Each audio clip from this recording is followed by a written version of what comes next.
Howdy, this is section 2.4. This is going to be a little bit of a different section because it's long. I apologize, but there's a lot to get to here. It honestly could be 3 different sections, but I'm combining it all into one. So we have the Age of Religious Wars. We have talked for the first 3 sections of this unit about how religion is changing across Europe, but now it's going to impact how countries deal with one another. The menu for this section is a little bit different. As we go through this content, I want you to look for 4 trends, and those trends are listed there. We'll discuss those in class and how those work, but I want you to be able to track those trends, and then key terms right there. So if you want to jot those names and terms down before we get into kind of the story of this section, that might be wise so you know exactly what you're looking for. But again, look for those 4 trends, look at those things happening, and then focus on those names. So we're going to start by talking about religious wars in France. And the Martin Luther stuff is happening in the German states. Calvin is French, and you have some French Calvinists develop, but Calvinism isn't just restricted to one country, kind of like how Lutheranism is, at least early on. So the point here is how the French state is starting to be torn because of these religious differences. Now, I'm going to give you 3 names in this story of the French Wars of Religion to know. 2 Catholics and then 1 Huguenot. A Huguenot is a name for a French Protestant. They're almost always Catholic, or not Catholic, Calvinist. So it's a Catholic and then a Huguenot, which is a French Protestant. So we've got King Henry II of the Valois family. We have his mother, his wife. That would be weird. Her name is Catherine de Medici. If you recognize that last name, you should. She is the great-granddaughter of Cosimo de Medici. Don't quote me on that, but she is of that family.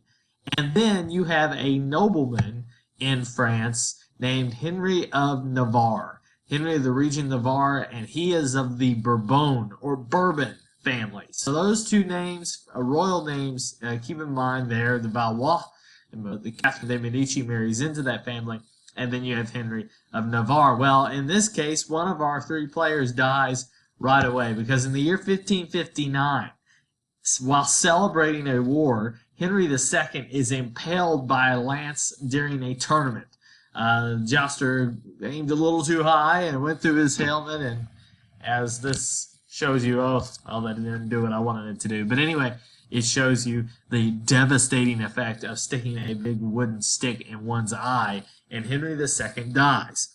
Now, the issue here is Henry II had 3 young sons who were not ready to rule, so Catherine is going to step in the place of her sons, at least to rule as regent, until they get older. Now, the problem with that is that, the nobles and the other powerful people around France don't really respect much of her rule and her authority. So in France, what had been happening for the last generation is many of the nobles have been switching to Protestantism. They have been becoming Huguenots. Even though France itself was 90% Catholic, nearly half of the nobility were Huguenots. The question is why?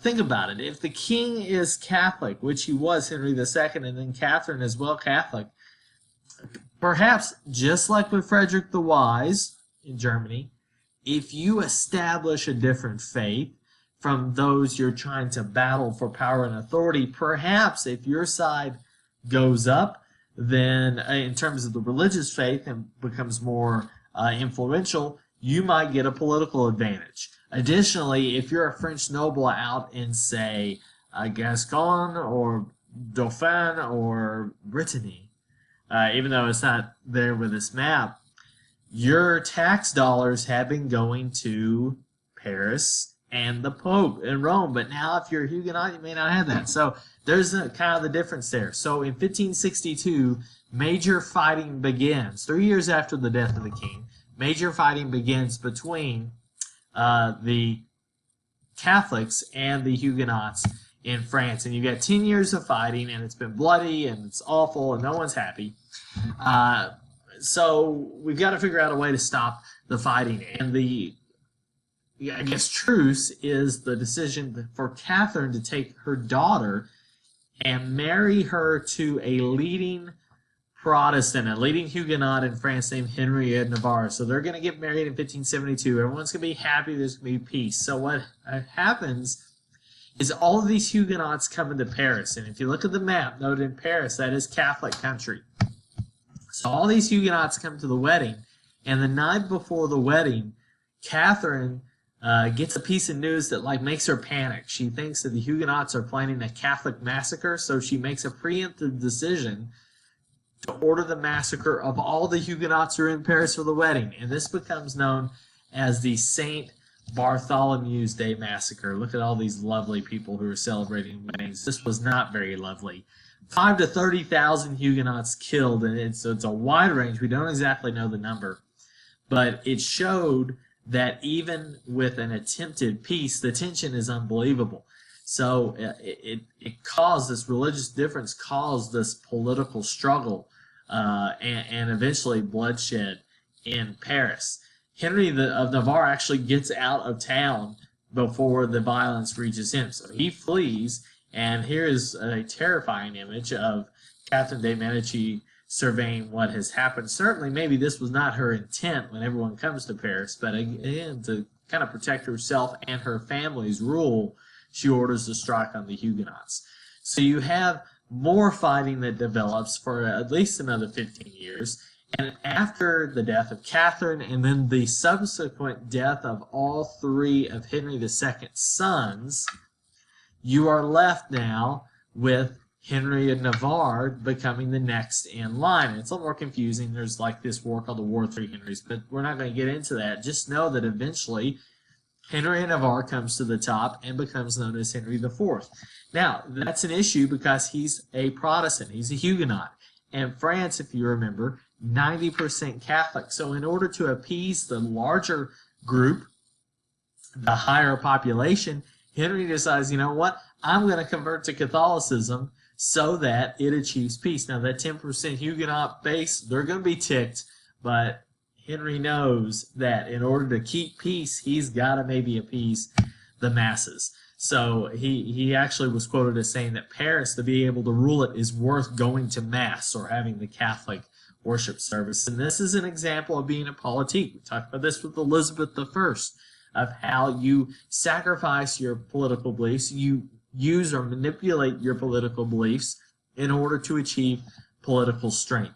And 5 or so years after he comes to power, Henry signs what becomes known as the Edict of Nantes, which basically grants religious toleration to Huguenots. And there are several different things that they can do. They can worship in their own spaces. They can, if it's a Huguenot town, they can put up walls around the town to protect themselves from murdering hordes of Catholics. But you basically have had a situation in France for 35 years of both religious groups killing one another. So that's hurt the country's growth. And Henry says, enough's enough. We have to maintain our straight and narrow philosophy if we are going to become a more popular, well, not popular, but powerful country. Huguenots can also go to universities, be nominated and selected for public office. But this doesn't really solve the problems, right? I mean, this is a Band-Aid. It's basically the leader saying, stop it. We're going to change the law, but that doesn't change the attitudes, at least for several generations to come. So again, Huguenots versus Catholics in France. Henry IV comes along and basically puts a Band-Aid on it. Now, likely, while France is suffering through their civil wars of religion, likely the most powerful countries in Europe as we go through the end of the 16th century are Spain and England. Spain definitely is going to be your most powerful country. If you remember, a lot of that was due to the empire that Charles V had built as Holy Roman Emperor. He was the king of Spain, inherited from his grandparents, Ferdinand and Isabella. He also controlled many of these German states, what we know as Austria today. He also, this is critical for this story, controls what we know as the Netherlands. They were called the Low Countries. Remember the Northern Renaissance taking place there. Well, that's Charles V's area. He also has several southern Italian states. Well, when Charles V dies in the year 1559, I want to say somewhere around there, he actually is going to split his empire. His brother Maximilian is going to get the stuff over there, but we don't really care about him. We're not going to talk about Maximilian at all.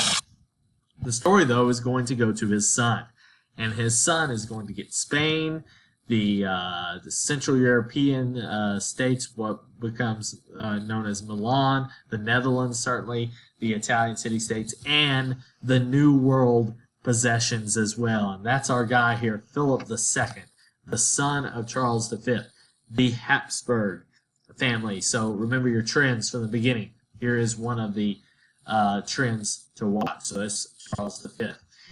Like his father, he wants to reimpose Catholicism in Europe and unite the continent under a Catholic banner. And arguably, Philip is more devout in his faith than his father was, certainly more rigid and hardline, whereas his father is more the political figure. He, as King of Spain, Philip II, if you want to put dates, you can say the last or the second half of the 1500s, the 16th century. He oversees incredible growth of Spanish power and supremacy. Spain, with its New World riches, more of that next unit, bringing gold back and increasing its wealth. Its population rises. Certainly part of that is the areas they control in the New World. Spain has a very efficient bureaucracy. Its government works well. It's set up in a way that's good. Philip is not known for being a speaker? That's not good. A speaker or a public speaker. He's somebody who likes to push papers, logistics. He's the details guy. He would have loved math probably. So he also has a powerful military which helps the Spanish control the Mediterranean Sea, and that's actually quite important, as we'll see in a minute. So this shows you the extent of Philip's kingdom that he has, and if you note, obviously the New World, but these little islands over here, Philippines. I wonder who they're named after. Now, the problem for Philip, and as a devout Catholic, the problem for Catholicism is this. There is an impending threat. We've mentioned it a couple times. It's the Ottoman Empire. In the Ottoman Empire, a Muslim Islamic empire is threatening not only Central Europe, but also Italy, which, of course, is the home of the Catholic Church. So in order to defend Catholicism, the Pope calls Philip into action, and Philip will send his troops to the Mediterranean Sea, into what we know today as Greece, to defeat the Turkish or the Ottoman Navy in what becomes known as the Battle of Lepanto. And again, why is this significant? It shows Philip's efforts to try to use his country to defend his faith. Certainly something that we don't see as much in the world today, and even at this time, we don't see maybe as much with Elizabeth and Henry IV, some politique. So Philip is definitely the anti-politique. We'll talk about this glorious illustration in class and how wonderful it is. So again, Philip in the Mediterranean. Another thing that happens under Philip's reign, and this actually is a trigger point for another event we'll discuss, is the revolt in the Netherlands. Remember, this was a possession of the Spanish, and it's actually the Netherlands or the Low Countries is a great place to have because it can be a naval base for you to control what we know today as the North Sea. Philip was not a fan of Dutch culture like his father was. Philip actually never went to the Netherlands, but this is somewhere that he wanted to hang on to. However, in the early 1580s, William of Orange, probably not his real face there, but who knows, leads a revolt against the Spanish, and it is a successful revolt. They receive the Netherlands receive major support throughout the war from England. Elizabeth I actually, she doesn't send troops, but she kind of in a backwards way supports what are known as the sea beggars or pirates that hampers the Spanish Navy or the Spanish Armada from successfully defending their colony. So that's something that Philip is aware of. And the Netherlands successfully expels the Spanish and declares its own independence in 1581 and becomes a haven for religious freedom. More on that in next unit and how that becomes economically a huge boost for the Dutch economy. Now, the southern part of the Low Countries become known as the Spanish Netherlands because this is an area which is primarily Catholic and chooses to stay inside of Spain's domain. Eventually, the Spanish Netherlands will become known as Belgium. But that is certainly a few centuries away from this point. Now, another important point as we look at some nice breakfast foods here. I think those are these are English muffins and Belgian waffles. I tell you what, I love breakfast. It's fascinating. In any case, commercial power in Europe begins to shift toward the Netherlands. So, with this successful revolution, the Netherlands becomes very much an economic boon for Europe. It's a great place, and the easy sea access, as we'll talk about more in the next unit, becomes a big part of that.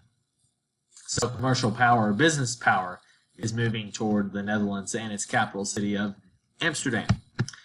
Now, another thing, and we've mentioned already, is that Spain is running into a country that is challenging its European supremacy, and that is England.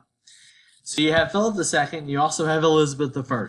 We've already introduced her as Queen of England and second daughter of Henry VIII. Well, what increases this rivalry is Philip had a very much a relationship with Elizabeth's family because he was at first married to Elizabeth's older sister, Mary. And what's even more fun, as if you look at this family tree, is that Philip and Mary were indeed second cousins. First cousins once removed. So, keep it in the family.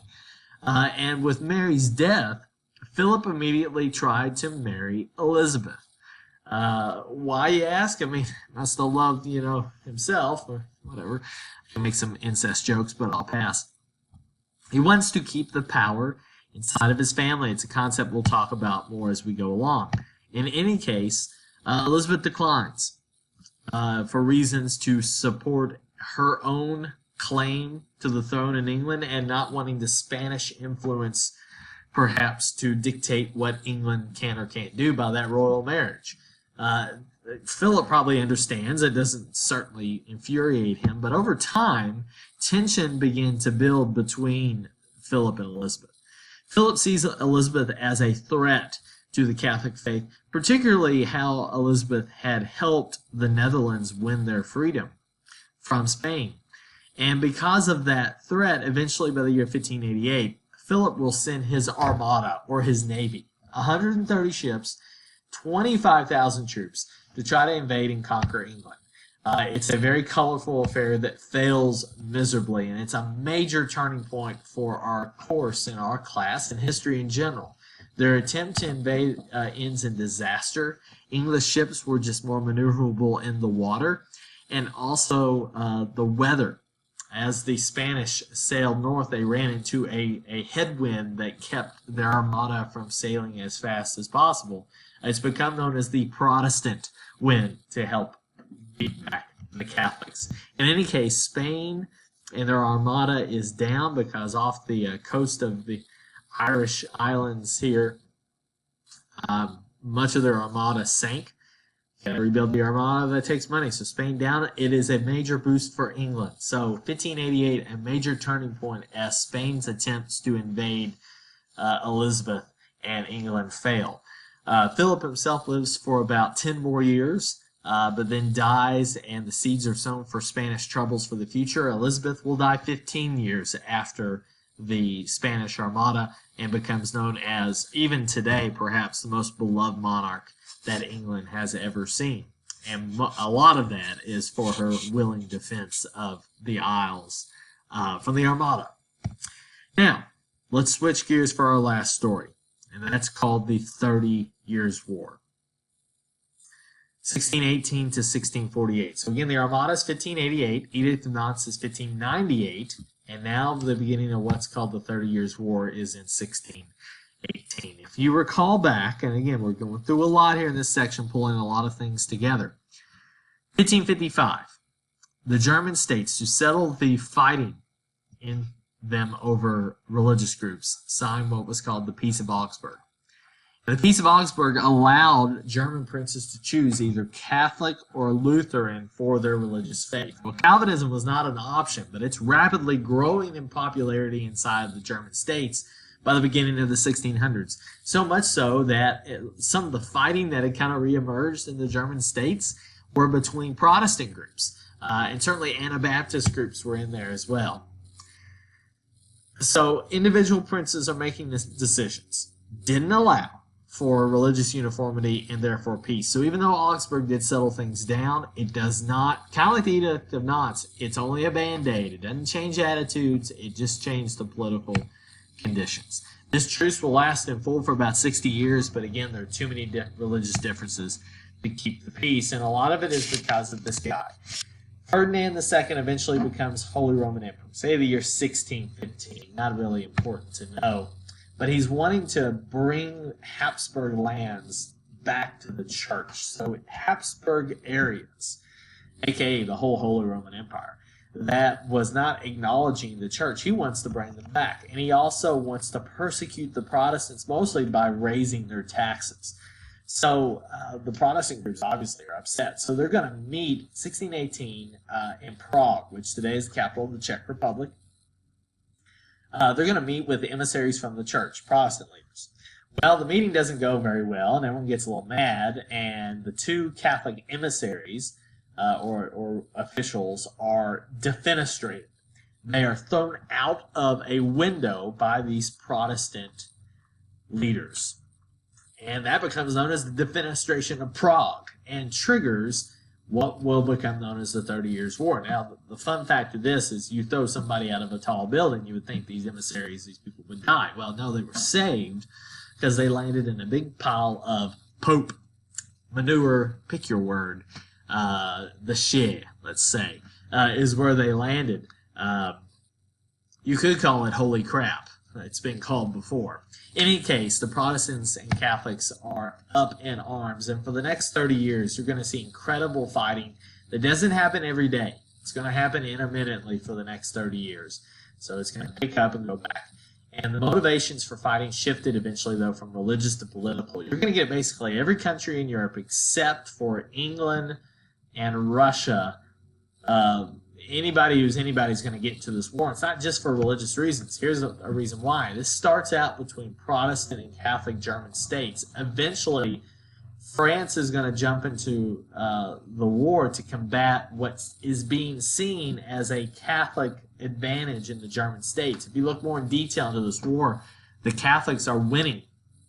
And the fear for France is that if the Catholics win the war, then they will unify the German states into a Catholic country, which could threaten France. So France is going to jump into the war to fight people of their own religious faith. So this is totally switching from a religious fight to a political fight. And by the end of the 1640s, nobody's winning. Everyone's dying. It's nasty. It's awful. There is no win. And chaos and destruction is everywhere. So we have a peace conference. And at this peace conference, this is transformative in the way that countries are going to deal with one another, especially after fighting. And they meet in the German city of Westphalia. And in Westphalia, you have representatives from all countries that are fighting. And for the first time, though, in a peace treaty, the Pope's wishes are largely ignored. So the Pope is not represented. It's these nation states that have people there who are saying, here's what we need to do to rebuild Europe going forward. The decisions made there are pivotal. They renew the Peace of Augsburg, however, they allow Calvinism to become a legal religion in the German states as well. Other political, and I don't know, this might be later, but other political changes were the Netherlands and Switzerland were identified and acknowledged as political states. But this is a huge problem for the Holy Roman Empire. When these states are given more autonomous rights, Each of these German states can conduct their own diplomacy. They can make treaties. They can dictate, again, the role of religion. That Holy Roman Emperor is going to mean nothing.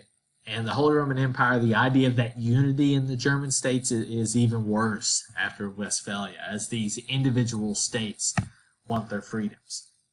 The consequences of this action, of this treaty, and again, this is like Treaty of Westphalia, you have to know not only what war it ended, but these consequences are super important. First of all, just the nature of the war. 3 to 7 million people died. Germany's physically devastated and will have to be rebuilt. Okay, that's obvious. It totally ends the goal of a Habsburg united Europe, because at this point, as we're going to see, the Spanish Habsburgs are not a. Remember how the empire was split, right? Charles V, he split it.